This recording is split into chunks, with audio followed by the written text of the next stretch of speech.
തീരെ വെള്ളത്തിന് തള്ളിയിട്ടിട്ടുണ്ട്. നിന്നാൽ വല്ലതും കഴിയുമെങ്കിൽ മനസ്സലിഞ്ഞ് ഞങ്ങളെ സഹായിക്കണമേ. നിന്നാൽ വല്ലതും കഴിയുമെങ്കിൽ. അപ്പോൾ ഈ അപ്പച്ച ഈ മകനെ കൊണ്ട് ഒരുപാട് അടുക്കൽ പോയി, ഒരുപാട് പ്രാർത്ഥനക്കാരുടെ അടുക്കൽ പോയി, ഒരുപാട് മന്ത്രവാദിയുടെ അടുക്കൽ പോയി. ഹല്ലേലൂയ. അത് അങ്ങനെ ഒരു പോഷം വരുന്നത്. നിന്നാൽ വല്ലതും കഴിയുമെങ്കിൽ എന്റെ കുഞ്ഞിനെ സൗഖ്യമാക്കണമേ. ഹല്ലേലൂയ. ശക്തിയോടെ ഞാൻ പറഞ്ഞിട്ടില്ലേ, നിങ്ങളെ കൊണ്ടെങ്കിൽ വല്ല കഴിയുമോ? അപ്പുറത്തെ മന്ത്രവാദിയുണ്ട്, അയാളെ കൊണ്ടെങ്കിൽ വല്ല കഴിയുമോ? വേറെ പ്രാർത്ഥനക്കാരുണ്ട്, ആ പാസ്റ്ററെ കൊണ്ട് വല്ലതും കഴിയുമോ? ഹല്ലേലൂയ. ചോദിക്കുന്നവരാരെങ്കിലും ഉണ്ടോ? നമ്മുടെ അവസ്ഥ കൊണ്ട് മക്കൾക്കും ആർക്കും ഒരു പ്രശ്നം വന്നാൽ കണ്ടുകൊണ്ടിരിക്കാൻ സാധിക്കത്തില്ല. അതുകൊണ്ടാണ് പറഞ്ഞത് ഇയാളെ കൊണ്ട് വല്ലതും കഴിയുമോ? അപ്പൊ കർത്താവ് പറഞ്ഞ മറുപടി എന്താണ്? വായിക്കേ സാർ. കഴിയുമെങ്കിലെന്നോ വിശ്വസിക്കുന്നവന് സകലവും. നിന്നാൽ വല്ലതും കഴിയുമെങ്കിൽ യേശു അവനോട് നിന്നാൽ കഴിയുമെങ്കിൽ എന്നോ വിശ്വസിക്കുന്നവന് സകലവും കഴിയുമെന്ന് പറഞ്ഞു. വിശ്വസിക്കുന്നവന് സകലതും കഴിയുമെന്ന് പറഞ്ഞാൽ അതിനകത്ത് നോക്കിയോടെ ദൈവിക വിശ്വാസം ഉണ്ടെങ്കിൽ ദൈവത്തിന് പ്രവർത്തിക്കുവാൻ കഴിയും. ഹല്ലേലൂയ. വിശ്വസിക്കുന്നവന് സകലതും കഴിയും അല്ലേ? എന്നാൽ ദൈവത്തിൽ വിശ്വസിച്ചാണ് നീ സഭയ്ക്കകത്ത് പ്രാർത്ഥനയ്ക്കകത്ത് കടന്നു വരുന്നുണ്ടെങ്കിൽ ദൈവത്തിന് നിന്നെ സൗഖ്യമാക്കുവാൻ സാധിക്കും. അവിശ്വാസം ഉണ്ടോ എങ്കിൽ അവിശ്വാസം വെച്ചുകൊണ്ട് ദൈവത്തിന് സൗഖ്യമാക്കാൻ സാധിക്കത്തില്ല. ഹല്ലേലൂയ. ശക്തിയോടെ ദൈവത്തിൽ അടിയുറച്ച് നാം വിശ്വസിക്കുമെങ്കിൽ തീർച്ചയായിട്ടും കർത്താവ് നമ്മെ സൗഖ്യമാക്കിയിരിക്കും. നമ്മുടെ ഉള്ളിനകത്ത് അവിശ്വാസമാണോ എങ്കിൽ കർത്താവ് സൗഖ്യമാക്കാൻ വരുമ്പോൾ പിശാച് ബാധിക്കുവാനായിത്തീരുന്നു. ഹല്ലേലൂയ. ശക്തിയോടെ യോബിനെ തകർക്കുവാൻ വേണ്ടി ദൈവത്തോട് സംസാരിച്ച പിശാച് മരിച്ചിട്ടില്ല, ഇന്നും ജീവനോടുണ്ട്. ഹല്ലേലൂയ.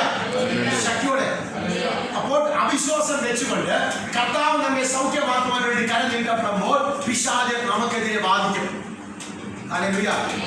ശക്തിയോടെ ബലത്തോടെ ആമേൻ. ഞാൻ നേരത്തെ പറഞ്ഞു നമ്മുടെ സംരക്ഷണത്തിന് ചില വ്യക്തികളുടെ നമ്മുടെ അയ്യോ മറ്റേതായ വേണ്ട ചില വ്യക്തികളുടെ സംരക്ഷണത്തിന് വേണ്ടി പിശാചിനെ മന്ത്രവാദം ചെയ്ത് ഇല്ലേ കെട്ടി നിർത്തിയിരിക്കുന്ന പരിപാടിയുണ്ട്. മനസ്സിലായി അല്ലേ? കണ്ടില്ലേ? നിങ്ങൾ കേട്ടില്ലേ? ഉണ്ടല്ലേ? ശരി, കേട്ടില്ലേ? ഇനി അങ്ങോട്ട് കിടക്കില്ല. വായിക്കേ സാർ, ബാക്കി. അതവനെ നശിപ്പിക്കേണ്ടതിന് പലപ്പോഴും തീരെ വെള്ളത്തിന് തള്ളിയിട്ടുണ്ട്. നിന്നാൽ വല്ലതും കഴിയുമെങ്കിൽ മനസ്സലിഞ്ഞ് ഞങ്ങളെ സഹായിക്കണമേ എന്ന് പറഞ്ഞു. യേശു അവനോട് നിന്നാൽ കഴിയുമെങ്കിലെന്നോ വിശ്വസിക്കുന്നവന് സകലവും കഴിയും എന്ന് പറഞ്ഞു. ബാലന്റെ അപ്പൻ ഉടനെ നിലവിളിച്ചു. കർത്താവേ ഞാൻ വിശ്വസിക്കുന്നു. എന്റെ അവിശ്വാസത്തിന് സഹായിക്കണം. എന്റെ അവിശ്വാസം ഇവിടെ പ്രവർത്തിക്കുവാനിടയായി തീരപ്പെട്ടു. ഞാൻ എന്റെ അകത്തിരുന്ന അവിശ്വാസം കർത്താവിന് നേരെ സംസാരിക്കുവാനിടയായി തീരപ്പെട്ടു. എന്റെ അവിശ്വാസത്തിൽ ഒന്ന് സഹായിക്കണമേ. അതിന്റെ അർത്ഥം കർത്താവെ ഞാനൊരു അവിശ്വാസിയാണ്, ആ അവിശ്വാസത്തെ മാറ്റിയിട്ട് എന്റെ വിശ്വാസത്തിനകത്ത് നിറയ്ക്കണമേ. എപ്പോൾ ബാലന്റെ അപ്പന് ദൈവിക വിശ്വാസം കടന്നു വരപ്പെട്ടോ യേശു ക്രിസ്തുവിൽ കൂടെ തന്റെ മകന് സൗഖ്യം വരുമെന്ന് ആ അപ്പൻ എപ്പോൾ വിശ്വസിക്കപ്പെട്ടോ അപ്പോൾ ദൈവപ്രവൃത്തി അവന്റെ പേരിൽ വെളിപ്പെട്ടു.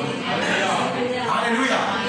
ശക്തിയോടെ എന്നാണ് പുരുഷാരെ ഓടിക്കൂടുന്നത് യേശു കണ്ടിട്ട് അശുദ്ധാത്മാവിനെ ശാസിച്ചു. ഊമനും ചെകിടനുമായ ആത്മാവേ അവനെ വിട്ടുപോ, ഇനി അവനിൽ കടക്കരുത് എന്ന് ഞാൻ നിന്നോട് കൽപ്പിക്കുന്നു എന്ന് പറഞ്ഞു. അപ്പോൾ എത്ര ആത്മാവുണ്ടായിരുന്നു?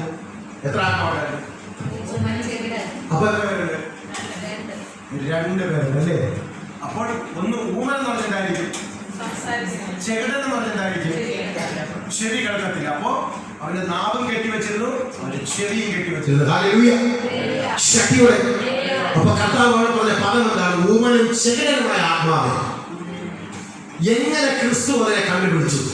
അതൊരു ഊമാത്മാവാണ്, അതൊരു ചെകിടാത്മാവാണ്. ക്രിസ്തുവിനുള്ള വെളിപ്പാട് മുഖേന കണ്ടുപിടിച്ചു. വെളിപ്പാടുണ്ടോ എങ്കിൽ ചിലത് കണ്ടുപിടിക്കുവാനായി തീരും. ഹല്ലേലൂയ. ശക്തിയോടെ കർത്താവ് ഊമനും ചെകിടനുമായ ആത്മാവെ ഇവനെ വിട്ടുപോ, ഇനി മേലാൽ ഇവരിൽ കടക്കരുത്. ഹല്ലേലൂയ. ശക്തിയോടെ. അധികാരം ദൈവത്തിനുണ്ടായിരുന്നു, അധികാരം ക്രിസ്തുവിനുണ്ടായിരുന്നു. ആ അധികാരം ഇന്ന് ചില ദൈവദാസന്മാരുടെ അകത്തിരിപ്പുണ്ട്. Hallelujah, hallelujah. ആ അധികാരം വെച്ചാണ് പ്രവർത്തിക്കുന്നത്. ആ അധികാരം വെച്ചാണ് പിശാചിനോട് കൽപ്പിക്കുന്നത്. ആ അധികാരം വെച്ച് പിശാചിനോട് കൽപ്പിച്ചു കഴിഞ്ഞാൽ അത് ശരീരത്തിൽ പ്രവേശിക്കത്തില്ല. ഹല്ലേലൂയ. ശക്തിയോടെ. പിശാച് യേശുവിന്റെ നാമത്തിൽ നിന്റെ ഈ ശരീരം പറ്റി എന്നേക്കുമായി പുറത്താക്കുന്നു. പറ്റോ? ഹല്ലേലൂയ. ശക്തിയോടെ. ഇത് ക്രിസ്തു നമുക്ക് തന്ന മാതൃകയാണ്. ഹല്ലേലൂയ. ഇത് കർത്താവ് നമുക്ക് ഏൽപ്പിക്കപ്പെട്ട അധികാരമാണ്. Praise the Lord. പിശാചിനെ പുറത്താക്കുന്നത് ഒരു വലിയൊരു അധികാരം തന്നെയായിരിക്കുന്നു. എന്നാൽ പുരുഷാരം ഓടിക്കൂടുന്നത് യേശു കണ്ടിട്ട് അശുദ്ധാത്മാവിനെ ശാസിച്ചു. ഊമനും ചെകിടനുമായ ആത്മാവേ അവനെ വിട്ടുപോ. ഇനി അവനെ കടക്കരുത് എന്ന് ഞാൻ നിന്നോട് കൽപ്പിക്കുന്നു. അതിനകത്ത് കൽപ്പന ഉണ്ടായ പറ്റത്തുള്ളത്. ഹല്ലേലൂയ. യേശു പിശാചിനോട് കൽപ്പിച്ച യേശു പിശാചിനോട് കൽപ്പിച്ചപ്പോഴാണ് അത് പോയത് അല്ലേ? അപ്പൊ ഞാൻ പിശാചിനോട് പറയണം, നീ ഇറങ്ങി പോണേ എന്ന് പറഞ്ഞാൽ പറ്റത്തില്ല. പിശാചിനോട് കൽപ്പിച്ചു തന്നെ അയക്കണം. ഹല്ലേലൂയ. ശക്തിയുടെ അഭിഷേകം ഉള്ളവർ കൽപ്പിക്കുക തന്നെ വേണം. Price the Lord. ഹല്ലേലൂയ. അപ്പോൾ അത് നിലവിളിച്ചു. അവനെ വളരെ അവരുടെ ഇഴച്ചു വലിച്ച്, കാരണം അവൻ ആ ശരീരം വിട്ട് പോകാൻ ഇച്ചിരി പ്രയാസമാണ്. ഒരു പിശാച് വെളിപ്പെട്ട ഒരു ശരീരത്തിൽ പ്രവേശിച്ച ആ പിശാചിന്റെ ശരീരം വിട്ട് പോകാൻ ഇച്ചിരി പ്രയാസമാണ്. കാരണം അവന് പോകാനായിട്ട് മനസ്സില്ല. അവൻ പോകുന്നത് ആ ദൈവശക്തിയെ ഭയന്ന് മാത്രമായിരിക്കപ്പെടുന്നു. അവൻ ശരീരം വിട്ട് എന്നേക്കുമായി അത് പുറത്തു പോകുവാൻ കാരണമായി തീരുന്നത്. ഹല്ലേലൂയ. ശക്തിയോടെ ബലത്തോടെ അവൻ ദൈവിക ശക്തിയെ ഭയക്കുന്നത്, അവൻ ദൈവിക ശക്തിയെ പിശാചിനെ ഭയക്കുന്നതാണ്. ദൈവത്തിന്റെ ശക്തിയെ പിശാചിന് ഭയമാണ്.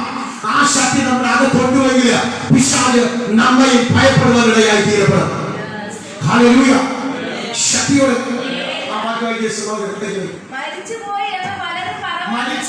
പലരും പറഞ്ഞു. കാരണം അവൻ കിടന്നത്, അവനെ വിട്ടു പോയപ്പോൾ ആ ശരീരം നോർമലിലേക്ക് മടങ്ങി വരപ്പെട്ടു. പക്ഷെ അവൻ മരിച്ചില്ല, അവൻ മരിച്ചതുപോലെയാണ് തീരപ്പെട്ടു. ഹല്ലേലൂയ. ശക്തിയോടെ. ഭൂതം പോയി കുറച്ച് കഴിഞ്ഞാൽ മാത്രമേ ആ ശരീരം റിലീസായി പുറത്തു വരത്തുള്ളൂ. ഹല്ലേലൂയ. ശക്തിയോടെ. ആ വാക്യം വായിക്കുക സുന്ദരം. അവൻ മരിച്ചവരെ പോലെയായി മാറി. യേശു അവനെ കൈക്ക് പിടിച്ചു നിവർത്തി. അവൻ എഴുന്നേറ്റു. വീട്ടിൽ വന്ന ശേഷം ശിഷ്യന്മാർ സ്വകാര്യമായി അവനോട് യേശു ആ മനുഷ്യനെ കൈക്ക് പിടിച്ചു ഉയർത്തിയപ്പോൾ അവൻ സൗഖ്യത്തോടുകൂടെ ഒരു കുഴപ്പവുമില്ലാതെ അവൻ പുറത്തു വരുവാൻ കാരണമായി തീർന്നു. ഹല്ലേലൂയ. ശക്തിയോടെ. നമുക്ക് വീണ്ടും ആവേശത്തോടെ നമ്മൾ ആദ്യമായി ചില ഭാഗത്തിലേക്ക് കടന്നു പോകാം. നമുക്ക് എടുക്കാം മത്തായിയുടെ സുവിശേഷം.